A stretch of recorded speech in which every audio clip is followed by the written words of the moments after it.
दोस्तों, कहानी की शुरुआत में हमें एक चट्टान को दिखाया जाता है जहाँ पर एक लड़की और लड़का उस चट्टान पर चढ़ाई करते हुए नजर आते हैं। लड़की का नाम बैकी होता है और लड़के का नाम डैन, जो बैकी का पति होता है।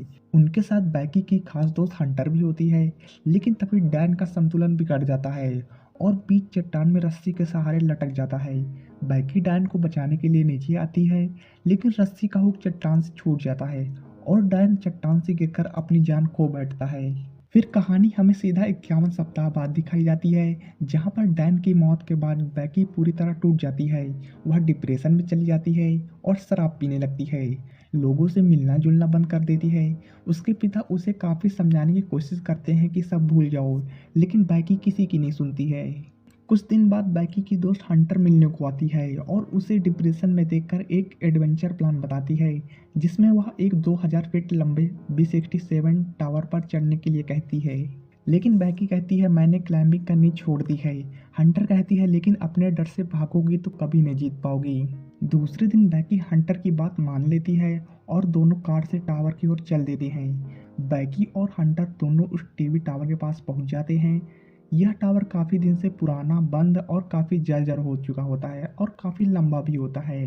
यह देखकर बैकी काफ़ी डर जाती है और टावर पर चढ़ने से मना कर देती है, लेकिन हंटर उससे डर का सामना करने के लिए काफ़ी सुझाव देती है और बैकी मान जाती है और दोनों चल देते हैं इस टावर पर चढ़ने के लिए। बैकी और हंटर एक दूसरे को रस्सी के सहारे बांधकर चढ़ाई करने लगते हैं। कहानी में आगे हमें दिखाया जाता है, बहुत ही पुराना टावर होने के कारण इस टावर की सीढ़ियाँ काफ़ी खराब हो जाती हैं, लेकिन बैकी और हंटर लगातार टावर पर चढ़ती जाती हैं। धीमे धीमे करके बैकी और हंटर दोनों B-63 टावर के टॉप पर पहुंच जाती हैं। वहां पर दोनों मिलकर स्नैप वीडियो बनाते हैं और काफ़ी खतरनाक ड्रोन शॉट लेती हैं।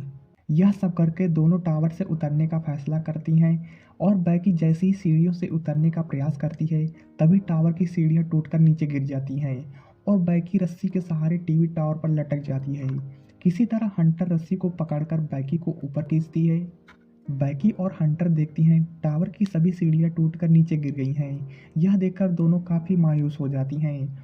उनके पास फ़ोन में नेटवर्क भी नहीं होता है जिससे वह किसी को कॉल करके अपनी हेल्प मांग सकें।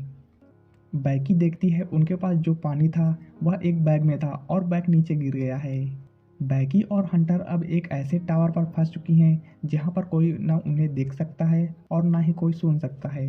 बिना पानी के बैकी को डिहाइड्रेशन होने लगती है, जिससे हंटर बैग को लाने के लिए रस्सी के सहारे लटक कर बैग तक पहुंचने का प्रयास करती है, लेकिन वह पहुंच नहीं पाती है। तभी वह अपने आप को रस्सी से अनप्लग करके बैग के पास कूद जाती है, लेकिन हंटर अपनी जान गंवा बैठती है। बैकी रस्सी के सहारे उतरकर हंटर के पास पहुंचती है और अपने फ़ोन में हेल्प मैसेज लिखकर उसकी लाश में भरकर नीचे फेंक देती है, ताकि नीचे नेटवर्क मिलते ही मैसेज उसके पिता के पास पहुंच जाए और उसकी जान बच सके। कहानी में सीधा हमें बैकी के पिता को दिखाया जाता है, जिसमें वह बैकी को मिलते हुए नजर आते हैं। वहाँ की पुलिस हेलीकॉप्टर से बैकी को रेस्क्यू कर लेती है और उसकी जान बच जाती है। और दोस्तों, कहानी यहीं पर ख़त्म हो जाती है।